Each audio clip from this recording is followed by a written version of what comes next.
Hello students.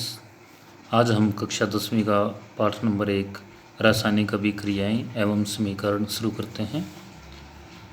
रासायनिक अभिक्रियाओं के बारे में समझने से पहले आपको परिवर्तन के बारे में समझना होगा। आप छोटी कक्षाओं में परिवर्तन के बारे में पढ़ चुके हो। परिवर्तन दो तरह के होते हैं, भौतिक परिवर्तन और रासायनिक परिवर्तन। प्यारे बच्चों, जब किसी पदार्थ के रंग, आकार, आमाप, अवस्था आदि में परिवर्तन होता है तो हम उसे भौतिक परिवर्तन कहते हैं।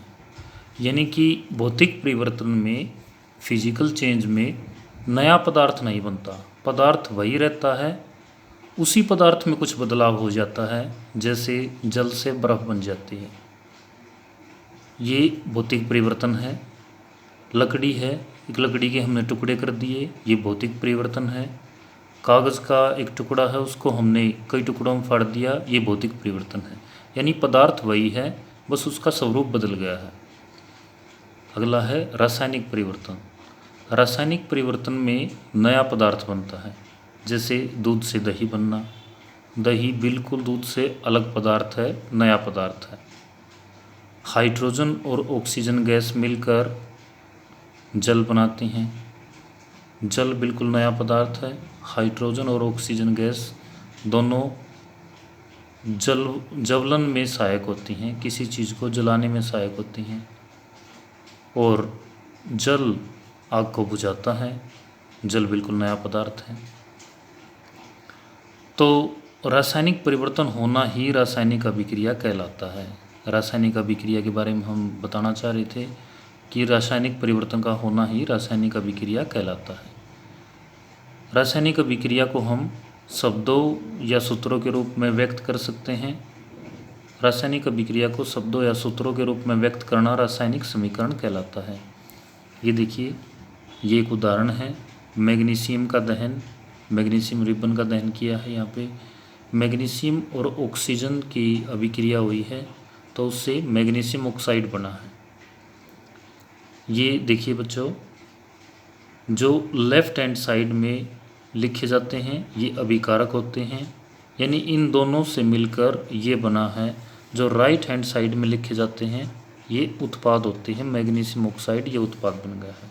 जो अभिकारक होते हैं, यानी जिनसे मिलकर कोई नया पदार्थ बना है, उन दोनों के बीच में जमा का निशान लगाया जाता है। और जो उत्पाद बनता है, अभिकारकों और उत्पाद के बीच में इस तरह से तीर का निशान बनाया जाता है। तो लेफ़्ट हैंड साइड की तरफ जो होते हैं वो अभिकारक होते हैं, और जो राइट हैंड साइड की तरफ होते हैं वो उत्पाद होते हैं। प्यारे बच्चों, हम इन शब्दों को, ये हमारा शब्द समीकरण है, हमने शब्द लिख रखे हैं। इन शब्दों को अगर हम सूत्र के रूप में व्यक्त कर देते हैं, जो समीकरण है उसको संक्षिप्त, छोटा बनाने के लिए और ज़्यादा उपयोगी बनाने के लिए हम इनको सूत्रों के रूप में लिख देते हैं। ये मैग्नीशियम का सूत्र लिख दिया हमने, यहाँ ऑक्सीजन का सूत्र लिख दिया, और ये मैग्नीशियम ऑक्साइड का सूत्र लिख दिया। तो ये और अधिक संक्षिप्त बन जाती है और उपयोगी बन जाती है।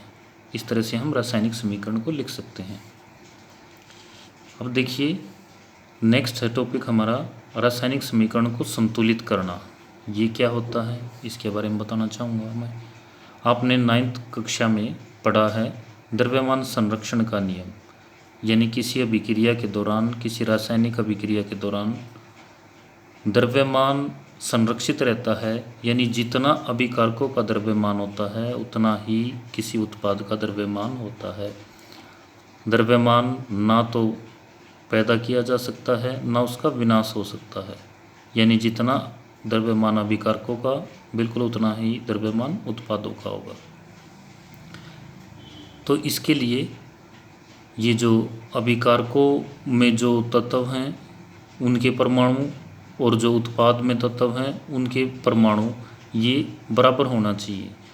अगर ये परमाणुओं की संख्या इक्वल है, बराबर है, तो हम कह सकते हैं कि रासायनिक समीकरण संतुलित है। तो देखिए, यहाँ मैग्नीशियम 1 है, वहाँ भी मैग्नीशियम 1 है, यहाँ ऑक्सीजन 2 हैं, ये नीचे लिख रखा है, यानी 2 ऑक्सीजन के परमाणु हैं, परंतु यहाँ ऑक्सीजन का परमाणु 1 है। मैं अब आपको रासायनिक समीकरण संतुलित करना सिखा रहा हूँ।